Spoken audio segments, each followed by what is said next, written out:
Robert Mercer's pen hovered over the final signature line of the divorce papers.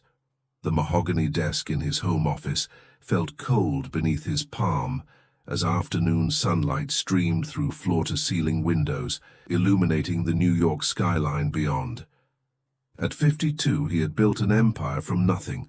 $12 billion worth of hotels, resorts, and real estate developments spanning 3 continents. Now his 6-year marriage to Victoria was ending with the same clinical efficiency with which he conducted business. "Just sign here, Mr. Mercer, and we're done," said Howard Bennett, his attorney of 15 years, pointing to the last empty space on the document. Victoria sat across from him, her posture perfect as always, designer dress impeccable, not a strand of her chestnut hair out of place.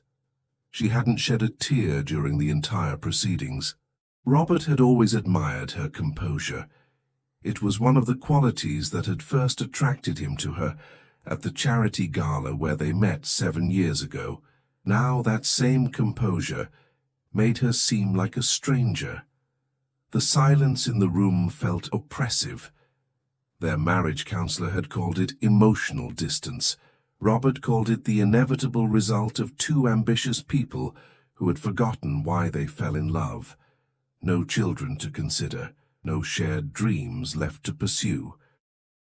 Just the division of assets and the careful extraction of 2 lives that had become too entangled to separate without legal intervention. Victoria gets the Hamptons estate, the apartment in Paris, and the art collection as agreed, Howard continued, flipping through the pages. You retain ownership of Mercer International Holdings and all business assets. The financial settlement has been transferred to her accounts this morning. $40 million. The price of freedom. Less than he'd expected to pay, actually. Victoria could have pushed for more, but she hadn't. Another surprise in a process full of them. Robert lowered the pen to the paper, but before the ink could touch, Victoria spoke. "Wait." Her voice was steady, but something in it made Robert look up. "There's something you should know." The room fell silent. Howard shifted uncomfortably in his chair. "Can we have a moment alone?" Victoria asked, her eyes never leaving Robert's. Howard glanced at Robert, who nodded. "I'll be right outside," the lawyer said, gathering his papers and stepping out, closing the heavy door behind him. For several seconds after the door closed, neither of them spoke. Victoria's hands were clasped tightly in her lap, her knuckles white.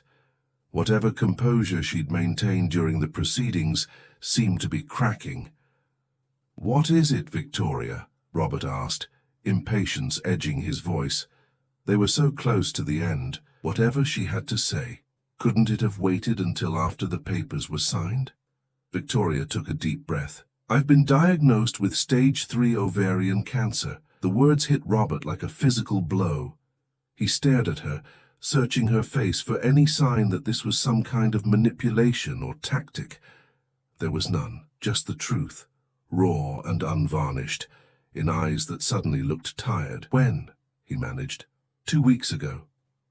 I didn't want it to affect the divorce proceedings." Robert leaned back in his chair, running a hand through his salt and pepper hair. "Why tell me now? Why not after we signed?" Victoria looked down at her hands. "Because you deserve to know before making your final decision. I'm not asking for anything, Robert. The settlement is more than generous. I couldn't let you sign without knowing." Robert stood abruptly, walking to the window. Below, Manhattan continued its relentless pace, oblivious to the earthquake happening in his office. Cancer. The same disease that had taken his mother when he was 12. He closed his eyes, memories washing over him. Hospital corridors, the smell of antiseptic, his father's broken expression. "What's your prognosis?" he asked without turning around. 60% chance of 5-year survival with aggressive treatment. I start chemotherapy next week." Robert turned to face her. "And who's going with you?" Victoria's gaze dropped. "My sister will fly in from Chicago when she can, otherwise I'll manage." "You'll manage," Robert repeated flatly. 6 years of marriage, and this was what they'd come to. Strangers managing separate crises. When had they stopped being a team? He returned to his desk and sat down heavily. Why didn't you tell me when you found out? You made it very clear you wanted this divorce, Robert. The last thing I needed was your pity, or worse, your obligation. There was a flash of the old Victoria in her eyes, proud, fierce, independent to a fault. It wouldn't have been obligation, he said quietly, though he wasn't entirely sure that was true. Victoria smiled sadly. Wouldn't it? We haven't had a real conversation in over a year. You've been in Dubai or Singapore more often than you've been home. The last time we had dinner together, you spent the entire time on your phone. Each word was a precise strike at the truth. Robert couldn't deny any of it. He'd retreated into work as their marriage cooled, using business trips as an excuse to avoid confronting what was happening between them. I don't need your help, Robert, Victoria continued. I just needed you to know. Now you can sign with clear conscience. Robert stared at the papers in front of him. The culmination of months of negotiations, the end of a chapter he'd been eager to close. Now everything felt different. Do you still want this divorce? He asked, surprising himself with the question. Victoria looked startled. Do you? Before he could answer, a knock came at the door. Howard poked his head in. Everything all right? We have another appointment in 30 minutes. We need more time, Robert said firmly, not taking his eyes off Victoria. But the settlement... We'll wait. Thank you, Howard. I'll be in touch. The dismissal was clear. After the lawyer left, an uncomfortable silence filled the room. Victoria was the first to break it. I'm not telling you this to trap you, Robert. If you sign those papers, I'll understand. We've both accepted this marriage is over. Robert stood up and walked to the small bar in the corner of his office. He poured 2 glasses of water, bringing one to Victoria. Remember Lake Como? He asked suddenly, handing her the glass. A flicker of surprise crossed her face. Our honeymoon. You wanted to rent a boat, but I was on calls all morning with the Tokyo office. He sat on the edge of his desk, closer to her now. By the time I finished, you were gone. I found you on the dock, about to head out with that old Italian man. What was his name? Giuseppe, Victoria said softly. He taught me to fish. I was furious that you'd gone off with a stranger. Robert smiled at the memory. But when you came back, sunburned and smelling like fish, with that huge smile on your face, that was the happiest I'd seen you. Victoria's eyes glistened. Why are you bringing this up now? Because I think that's when it started to go wrong. I should have been on that boat with you. Victoria set her glass down carefully. We can't change the past, Robert. No, he agreed. But maybe the future isn't set in stone either. Before she could respond, Robert's assistant buzzed on the intercom. Mr. Mercer, your 4 o'clock call with the Shanghai investors is waiting. Robert reached over and pressed the button. Reschedule it, Diane. In fact, clear my calendar for the rest of the week. Victoria looked at him with confusion. What are you doing? Robert picked up the divorce papers and placed them in his desk drawer. I don't know yet, but I think we both deserve more time before we make this final. Robert, I don't want your pity. It's not pity, Victoria. It's... He paused, searching for the right words. It's a recognition that maybe we gave up too easily. Maybe there's still something worth fighting for. Victoria stood, smoothing her dress. You don't have to do this. My health isn't your responsibility. No, Robert agreed, walking toward her. But maybe you still are. 3 days after the postponed divorce signing, Victoria stood in her walk-in closet, methodically packing clothes for her stay at the Memorial Sloan Kettering Cancer Center. Her first round of chemotherapy was scheduled for tomorrow morning. She folded a comfortable cashmere sweater, hands trembling slightly, whether from anxiety or the medication her oncologist had prescribed. She couldn't be sure. The penthouse apartment felt unnervingly quiet. Since purchasing it 2 years ago as their Manhattan residence, it had rarely contained both her and Robert simultaneously for more than a few days at a time.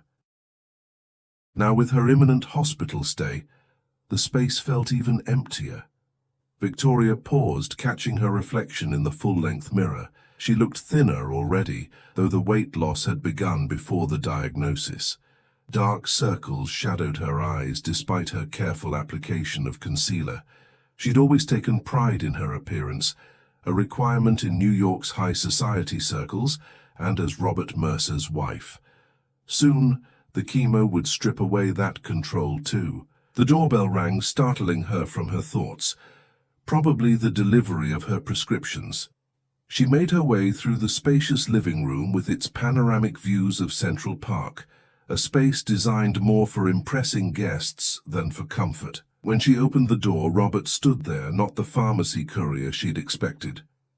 "Robert, what are you doing here?" He wore casual clothes, jeans and a light sweater, a stark contrast to his usual custom suits. In one hand he carried a paper bag from Dean and DeLuca, in the other a small suitcase. "I thought you might need help packing," he said, stepping inside without waiting for an invitation. After all, the apartment was still legally his too. "I've got everything under control," Victoria replied automatically, a response that had become her mantra throughout their marriage. Robert set down the bag on the kitchen island. "I brought dinner. That seafood risotto you liked from that place in Soho." The gesture was so unexpected that Victoria didn't know how to respond. When was the last time Robert had brought her dinner? When was the last time they'd eaten together without phones, laptops, or business associates present? "You didn't have to do that," she said finally. "I know." He began unpacking the food, "but I wanted to."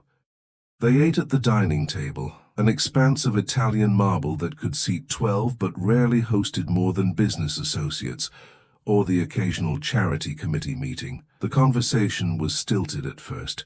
Careful pleasantries about the weather, a new exhibit at the Met, neutral territory that didn't venture near their crumbling marriage or her diagnosis. "I spoke with Dr. Weiss," Robert said as they finished eating. Victoria set down her fork. "You called my oncologist?" "I wanted to understand what you're facing." Robert's expression was unreadable. "Why didn't you get a second opinion?" "I did. Dr. Weiss was the second opinion." Robert nodded, absorbing this information. "He said you've opted for the most aggressive treatment protocol. I didn't see the point in half measures." Victoria dabbed her lips with her napkin, a gesture of composure when she felt anything but composed. "He also mentioned you've been coming to all your appointments alone." Victoria shrugged. "As I told you, my sister comes when she can. Amanda has 3 kids and lives in Chicago. How often is when she can?" "Often enough." Victoria stood, collecting their plates. "Robert, why are you really here? You've made your position clear for months. The divorce papers are ready. My illness doesn't change the fact that this marriage hasn't worked for a long time." Robert followed her to the kitchen, leaning against the counter as she loaded the dishwasher, a task their housekeeper usually handled, but Victoria needed the distraction. "Do you remember what you said when I proposed?" he asked suddenly. Victoria paused, a glass suspended in her hand. "That was a long time ago. You said, 'I'm not easy to love, Robert.' Are you sure about this?" She set the glass down carefully. "And you said you were sure. You were wrong." "No." Robert shook his head. "I wasn't wrong. I failed. There's a difference." Victoria closed the dishwasher with more force than necessary. "Does it matter now?" "I think it might." Robert reached for her hand, but she pulled away, moving to wipe down the counter. "I appreciate the dinner and whatever this is," Victoria gestured between them, "but I'm not interested in a guilt-driven reconciliation. I've accepted my diagnosis, and I've accepted that our marriage is over. You should too." Robert's phone rang. the specialized tone he used for important business calls. In the past, he would have answered immediately, no matter the circumstances. This time, he silenced it without looking. "I'm coming with you tomorrow," he said, the statement not a question. "That's not necessary." "Victoria," his voice softened. "Let me do this. Not as your husband, if that's what you want, but as someone who still cares what happens to you." The sincerity in his eyes made something inside her waver. How long had it been since Robert had looked at her like that? Since she'd felt like more than an accessory to his success. "Fine," she conceded, "but don't expect this to change anything." The next morning, Victoria woke to the smell of coffee. For a moment she was disoriented. Robert never made coffee. During their marriage, he was either already gone when she woke, or waited for their housekeeper to handle such tasks. She found him in the kitchen, dressed in another casual outfit, typing on his laptop while sipping from a mug. "You're still here," she observed, reaching for the coffee he'd poured for her. "I said I'd go with you," he replied without looking up. "Car's coming at 9. Victoria leaned against the counter, studying him. Something had changed in Robert, but she couldn't quite identify what. There was a stillness to him that she hadn't seen in years, maybe ever. The Robert she knew was always in motion, always 3 steps ahead, plotting his next acquisition or expansion. "What about the Shanghai deal?" she asked, knowing it had been consuming his attention for months.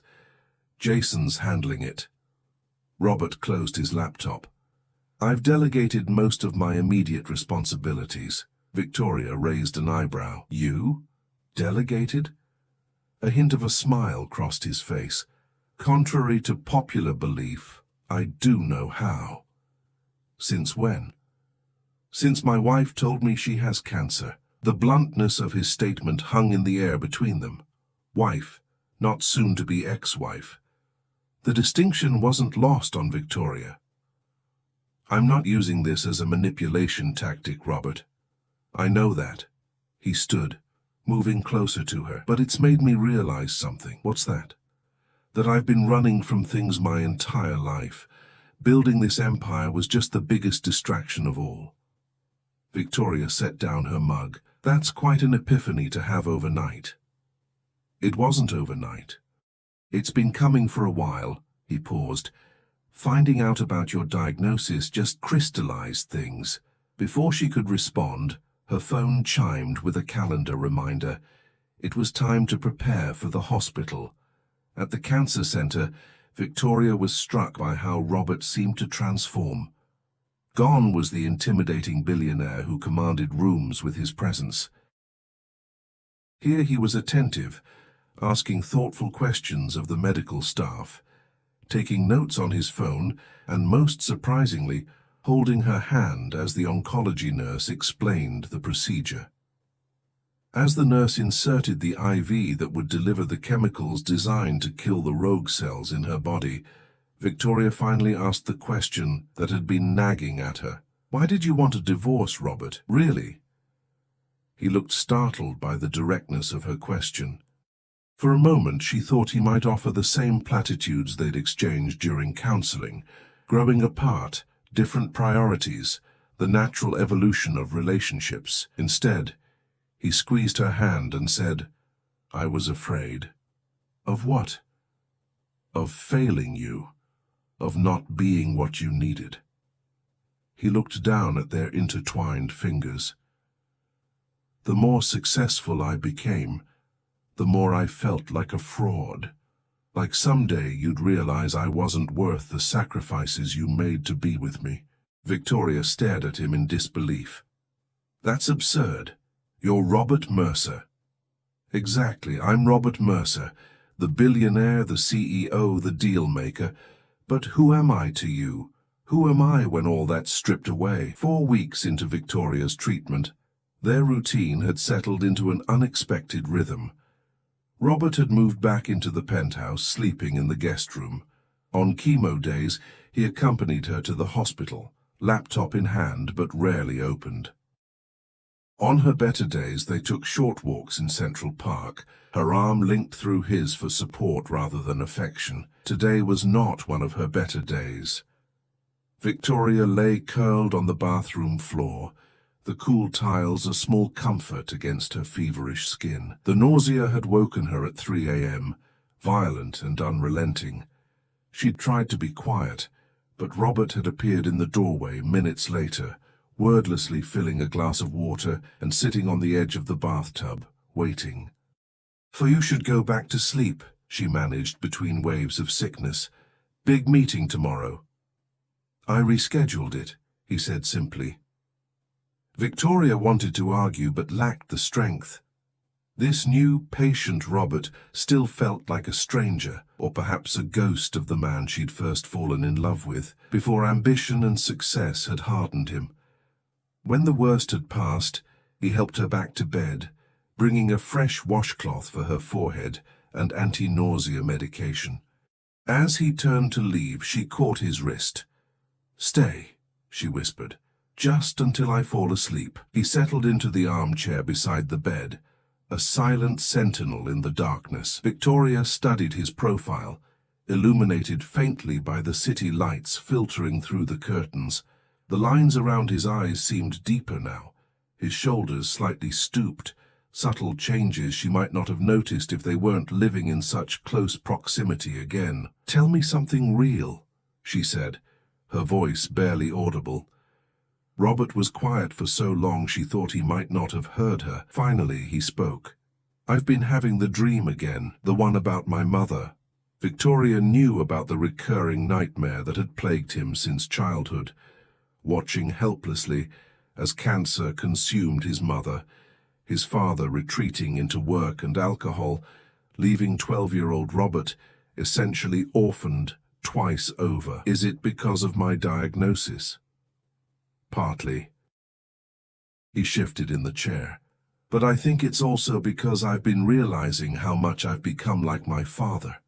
The confession hung in the air between them, weighted with years of unspoken pain. "You're nothing like him," Victoria said firmly.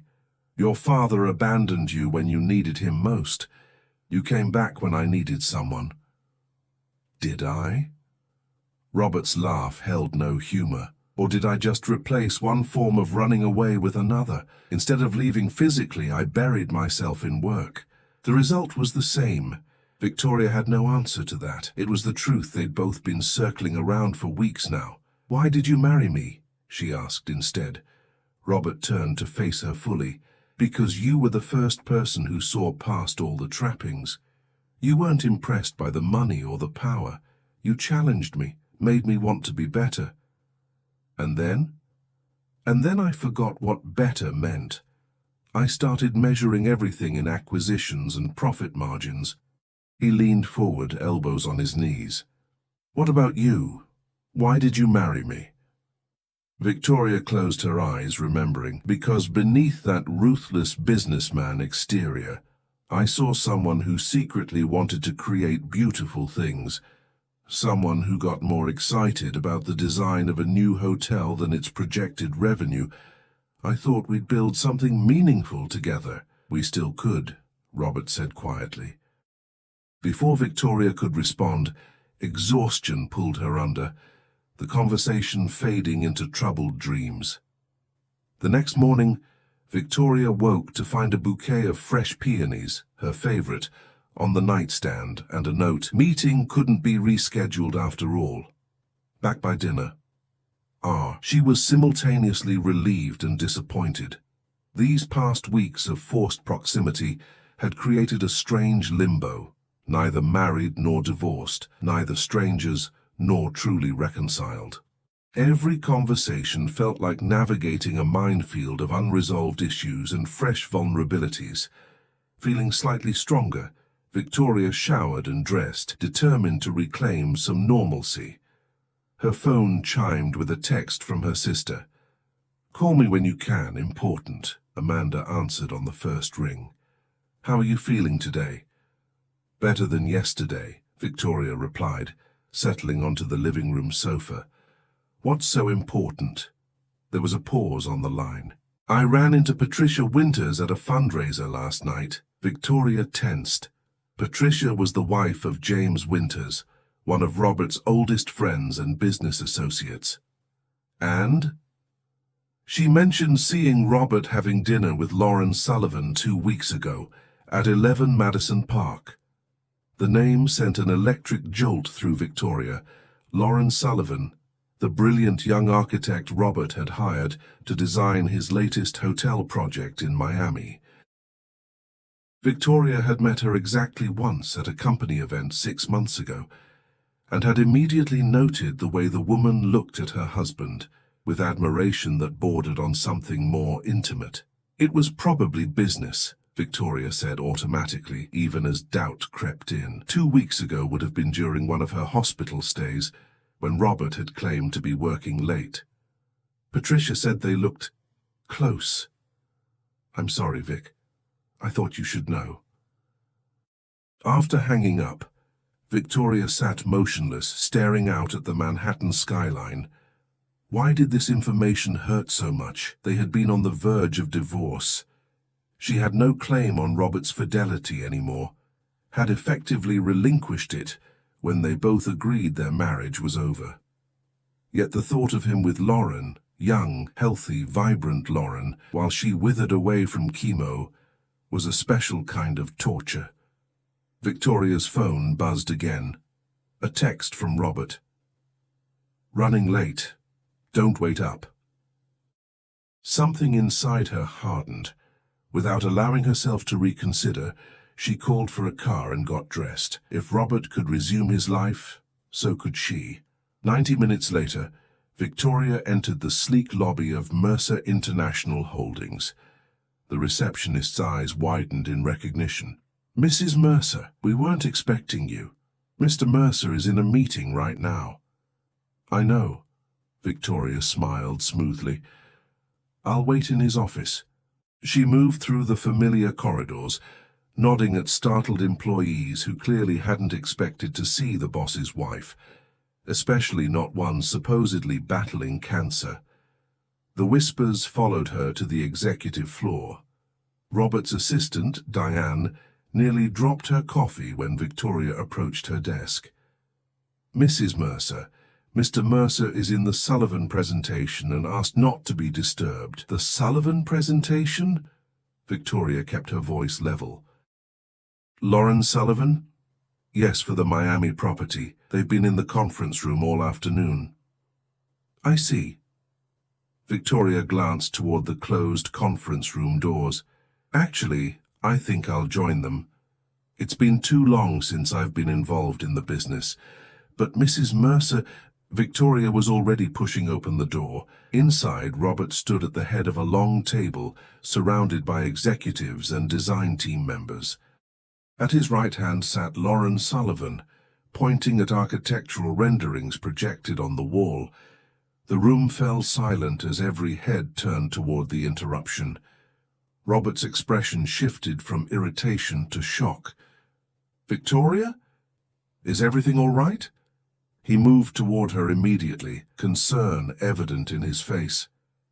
Everything's fine, she said, her gaze flicking to Lauren, who had the grace to look uncomfortable. I was feeling better, and thought I'd see what's kept you so busy lately. Robert guided her to a chair, murmuring, You should have called. I would have arranged a car. Clearly I'm interrupting, Victoria said, loud enough for everyone to hear. Please continue, Miss Sullivan. I'm eager to see your vision for my husband's latest project. The meeting resumed with palpable tension. Victoria observed the interactions carefully, searching for evidence of the relationship Patricia had implied. She found nothing obvious. Robert maintained professional distance, addressing Lauren as formally as the other team members. Yet there was something in the way Lauren deferred to Robert, how she seemed to anticipate his questions before he asked them. That suggested a rapport built over many private conversations. When the meeting concluded, Victoria noticed Lauren lingering, clearly hoping for a moment alone with Robert. Miss Sullivan, Victoria approached her directly. Your designs are quite impressive. I'd love to hear more about your inspirations sometime. Lauren smiled tightly. Thank you, Mrs. Mercer. That's very kind. Perhaps when you're feeling better? I'm feeling fine now, actually. Victoria maintained eye contact. Well enough to be more involved in my husband's projects going forward. The architect's smile faltered. Of course, that would be wonderful. After everyone had filed out, Robert closed the door and faced Victoria. What was that about? Patricia Winters saw you having dinner with Lauren at 11 Madison Park 2 weeks ago. Victoria crossed her arms. When you told me you were working late. Robert's expression remained neutral. James was there too.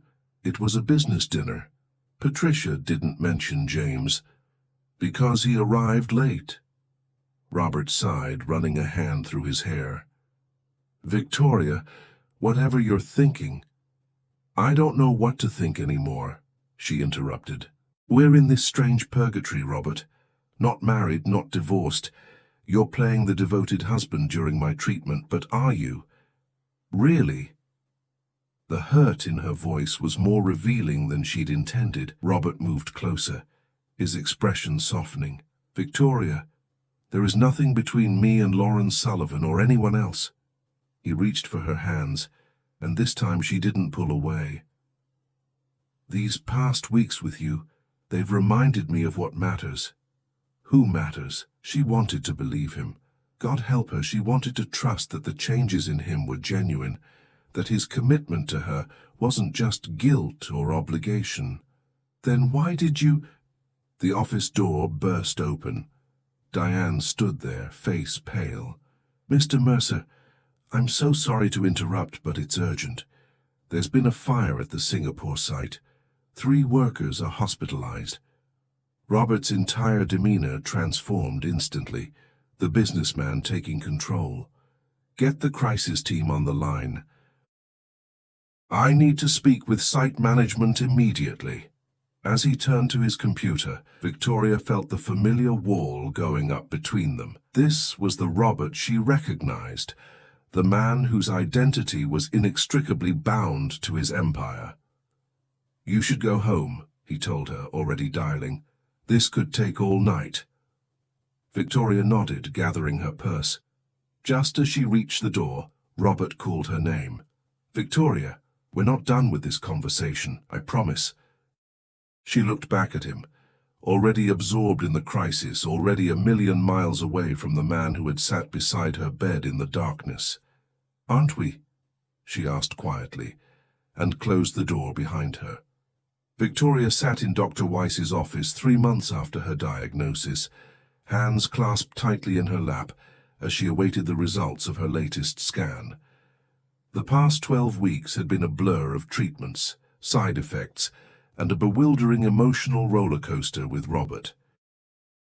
After the confrontation in his office, they'd settled into an uneasy truce. Robert had moved back to their Hamptons estate, visiting regularly but maintaining a careful distance. The divorce papers remained unsigned, tucked away in his desk drawer, a suspended sentence neither was ready to execute or dismiss. Dr. Weiss entered, his expression unreadable as he took a seat across from her. Victoria, I've reviewed your scans. Victoria held her breath. Beside her, Amanda squeezed her hand. Robert had wanted to be here, but Victoria had asked him to stay away. This moment felt too personal, too raw to share with someone whose place in her life remained undefined. The treatment has been remarkably effective, Dr. Weiss continued. The tumors have reduced by over 60%, which is better than we anticipated at this stage.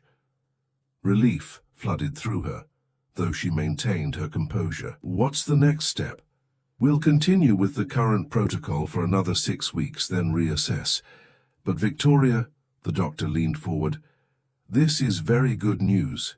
You're responding exceptionally well. Outside the hospital, Victoria stood on the sidewalk, letting the September sun warm her face.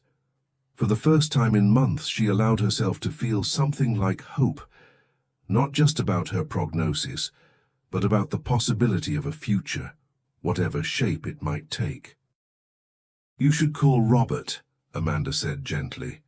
Whatever's happening between you two, he deserves to know. Victoria nodded, though she made no move to take out her phone. I will, but there's something I need to do first. That evening, Victoria sat at the dining table in her penthouse, surrounded by papers, financial statements, property deeds, investment portfolios, the documentation of a life intertwined with Robert's. Their prenuptial agreement had been straightforward, designed to protect his business interests, while ensuring she would be well provided for. But Victoria wasn't interested in what she was entitled to take. She was focused on what she wanted to give back. The doorbell rang at precisely 7. Robert was nothing if not punctual. When she opened the door, he stood there with a bouquet of white peonies, her favorite, and an expression of cautious hope. Amanda called me, he said by way of greeting. She said your news was good. Victoria accepted the flowers with a nod. Better than expected. Come in. Robert followed her into the apartment, stopping short when he saw the dining table covered in documents. What's all this? Sit down, she said, gesturing to a chair. We need to talk. Robert's face tightened. Are those the divorce papers? No. Victoria took a seat across from him. These are my proposed amendments to our prenuptial agreement. Confusion crossed his features as he cautiously sat down. Amendments. Victoria, if this is about money, it's not about money. Not in the way you think. She pushed a document toward him. I want to relinquish my claim to the Hamptons estate and the Paris apartment. Robert stared at the paper, then back at her. Why would you do that? Because I've realized something during these past months. Victoria's voice was steady, her gaze direct. I don't want any part of your life that I haven't truly earned. Victoria, everything we have, we built together. Did we? She cut him off. When was the last time you asked for my opinion on a business decision? When did we last collaborate on anything meaningful? The truth is, Robert, we stopped being partners long before we stopped being husband and wife. Robert set the document down, studying her with an intensity that reminded her of their early days together, when every conversation felt like a delicious challenge, a meeting of equals. What are you really saying? Victoria took a deep breath. I'm saying I want a clean slate. If we're going to try again, and I'm not saying we should, it needs to be on different terms. Different how? Equal partnership. True collaboration. She met his gaze unflinchingly. I was as much to blame for the failure of our marriage as you were. I retreated into charity work and social obligations because it was easier than fighting for my place in your world. Robert was quiet for a long moment, absorbing her words. And now? Now I want to build something of my own. Victoria slid another document toward him. I've been developing a concept for a foundation. Healthcare advocacy for women without insurance or resources. Education initiatives. Research funding. Robert scanned the business plan she'd created, his expression shifting from surprise to admiration. This is impressive. When did you put this together? During chemo sessions. Turns out having poison pumped into your veins gives you perspective on what matters. Victoria allowed herself a small smile. I want to run this foundation, Robert, not as your wife, not with your name opening doors, but as Victoria Kent, the person I was before I met you. Oh, you want to use your maiden name? Professionally, yes. She watched his reaction carefully. This isn't about rejecting you. It's about finding myself again. Robert leaned back in his chair, studying her with new eyes. The silence between them was charged with unspoken questions, possibilities hovering just out of reach. Finally he asked, And where do I fit into this vision of yours? Victoria stood, moving to the floor-to-ceiling windows overlooking the city. That depends. On what? On whether you meant what you said about being afraid of failing me. She turned to face him, on whether you're willing to take a risk on something you can't control. Robert followed her to the window, standing close enough that she could smell his familiar cologne. I've spent my entire career taking calculated risks. This isn't a business decision, Robert. Victoria's voice softened. This is about faith, trust, believing in something you can't quantify on a balance sheet. Outside, the city lights winked against the deepening twilight, thousands of lives intersecting, separating, continuing in their own orbits. For so long, she and Robert had been like two separate planets, their gravitational fields pulling at each other, but their paths diverging. I have a confession to make, Robert said suddenly. Victoria tensed, bracing herself. The Singapore fire, he continued.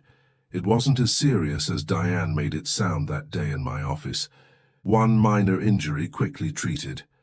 I let you believe it was worse because I was afraid of the conversation we were having. The admission hung between them, weightier than Victoria had expected. Why tell me this now? Because I don't want any more lies between us, not even small ones.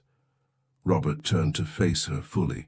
I've had 3 months to think about what matters to me, about who matters. And I realized something while you were fighting for your life. I've spent my entire career building an empire that means nothing if I have no one to share it with. Victoria studied his face, searching for signs of the old Robert, the man who made grand gestures when backed into emotional corners, only to retreat once the crisis had passed. Words are easy, Robert. Actions, then. He reached into his pocket and pulled out a folded document, the divorce papers. With deliberate movements, he tore them in half, then quarters. I don't want a divorce, Victoria. I want a second chance, a fresh start. It won't be easy, she warned. My treatment isn't over. There will be more bad days, and even if I beat this— When, he corrected firmly, when you beat this. Even then, Victoria continued, we have years of patterns to break, habits that destroyed us once. Robert reached for her hand, and this time she let him take it. Then we break them, together. The conviction in his voice stirred something in Victoria, a cautious hope she'd been afraid to acknowledge. What about your empire? The deals, the meetings, the constant travel? I've been restructuring the company, delegating more, training the executive team to operate without my constant oversight. He smiled ruefully. Turns out, I'm not as indispensable as I thought. Robert Mercer admitting he's not essential? Now I know the world has turned upside down. They both laughed, and for a moment it felt like the early days of their relationship, when laughter came easily and the future stretched before them, bright with possibility. I have a proposal, Robert said, his tone turning serious again. Not a business proposal, a life one. Victoria raised an eyebrow. I'm listening. When you finish this round of treatment, let's go away. Not to any of our properties or the usual places. Somewhere new, where no one knows us. Just you and me, rediscovering each other outside of all this. He gestured to the penthouse, the view of Manhattan, the trappings of the life they'd built. Where did you have in mind? That small coastal town in Portugal you always talked about visiting. Cascais, right? No business meetings, no charity galas, just us. Victoria felt something shift inside her, a wall crumbling, a door opening to a future she hadn't allowed herself to imagine. And after Portugal? After Portugal, we come back and build something new, your foundation, maybe some projects together, things we both care about. A life that belongs to us, not to Mercer International Holdings. And if my cancer comes back? Robert's grip on her hand tightened. Then we face it, together. No running away. Not me through work, not you through independence. We stand and fight side by side. Victoria studied him. This man she had loved, resented, nearly left. and somehow found again in the most unexpected circumstances. The old Robert would have made promises easily, confidently, with the assumption that money and power could fix anything. This new Robert, or perhaps the original Robert she'd glimpsed beneath the billionaire facade years ago, spoke with humility, with the awareness that some things couldn't be controlled or acquired. "I'm still going to use my maiden name for the foundation," she said finally. "Victoria Kent." "I wouldn't have it any other way," Robert replied with a smile, "though I hope you'll keep Mercer in some capacity." "I think I can manage that." He pulled her gently into his arms, careful of her still fragile body. "So, Victoria Kent Mercer, do we have a deal?" Victoria reached up to touch his face, tracing the lines that months of worry had etched deeper. "We have a beginning," she corrected. "The deal we'll negotiate day by day." Outside, the first stars appeared in the New York sky, tiny pinpricks of light against the vast darkness. Victoria had always loved this hour. Not quite day, not quite night, but the promise of both ending and beginning. As Robert's lips met hers in a kiss that felt both familiar and entirely new, she allowed herself to believe in that promise again. 6 months later, Victoria stood on the balcony of a small villa overlooking the Atlantic Ocean. The Portuguese coast stretched before her, wild and beautiful in the morning light. Behind her, the bedroom door opened as Robert emerged, carrying 2 cups of coffee. "The doctor called," he said, handing her one of the mugs. "Your latest tests came back clear." Victoria smiled, breathing in the salt air. "Does that surprise you?" "Not at all." He wrapped an arm around her waist, pulling her close. "You're the strongest person I know." They stood in comfortable silence, watching fishing boats return to the harbor below. The past half-year had brought challenges they'd faced together: the completion of Victoria's treatment, the launch of her foundation, Robert's careful withdrawal from the day-to-day operations of his company. "The real estate agent called about that property we looked at," Robert said, sipping his coffee, "the one with the olive grove. And? It's ours if we want it." Victoria leaned her head against his shoulder. "A home in Portugal. That wasn't on either of our 5-year plans." "The best things rarely are," Robert replied, pressing a kiss to her temple. As the sun climbed higher in the sky, Victoria thought about the unsigned divorce papers that had once represented the end of their story. How close they had come to walking away from each other. How one sentence, "There's something you should know," had changed everything. Not because her illness had obligated Robert to stay, but because it had forced them both to confront what truly mattered, to rebuild not just their marriage, but themselves. "I love you," she said simply. Robert turned to face her, the morning light illuminating the smile that still, after all this time, made her heart skip. "I love you too. Always have." "Even when you wanted a divorce," she teased. "Especially then." His expression grew serious. "I wanted you to be free of me because I thought that's what would make you happy. I was wrong. We both were." Victoria set down her coffee cup and wrapped both arms around him. "But we got a second chance to get it right." As Robert's lips met hers, Victoria closed her eyes, surrendering to the moment, to the miracle of finding love again when she'd thought it lost forever. Not the fairy tale romance of their early days, but something stronger, truer, tested by fire and forged anew. A love worth fighting for, a life built together brick by careful brick on the foundation of who they truly were. Not billionaire and socialite, but Robert and Victoria. 2 people who had nearly lost everything before discovering that what they needed most had been there all along.